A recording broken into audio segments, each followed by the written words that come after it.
अस्सलामुअलैकुम दोस्तों, कीअं आहियो तव्हां? उम्मीद आहे सभु ख़ैरियत सां हूंदा ऐं ख़ुशि हूंदा। दोस्तों, ड्रामा सीरियल तकरार जे ईंदड़ नए एपिसोड में मीर सिर्फ़ ऐं सिर्फ़ नवाब खान जे चवण ते शहमीर खे अगवा कयो। हाणे मीर पाण खे बचाइण लाइ नवाब खान खे फासाईंदो।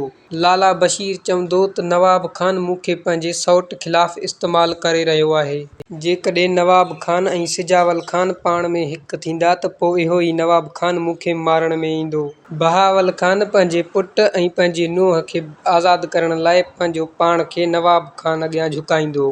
नवाब खान मीर खे चवंदो त छा थो चवीं, हिन जे पुट खे आज़ादु करियूं या मारे छॾियूं? मीर चवंदो, बाबा साईं, तव्हां हिन जे पुट सां जेको कुझु कयो उन में मुंहिंजो छा वञे। सिजावल खान इन ई सोच में आहे त कीअं बि करे मूसा खे जेल मां आज़ादु कजे ऐं पोइ नवाब खान खे मूसा खां केर बि कोन बचाए सघंदो। छो त नवाब खान मूसा जे भेण खे अगवा कयो ऐं मूसा जे महबूबा सां शादी कयईं। हाणे मूसा खे कुझु बि चवण जी ज़रूरत कोन पवंदी, रुॻी मूसा खे जेल खां ॿाहिरि अचण ॾियो, पोइ नवाब खान खे मूसा खां केर बि कोन बचाए सघंदो।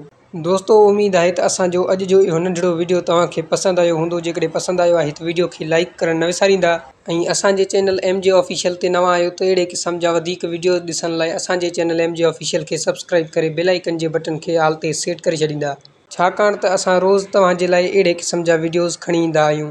दोस्तों, तमामु जल्द मिलंदासीं हिकु नए वीडियो में। तेसिताईं माशाअल्लाह।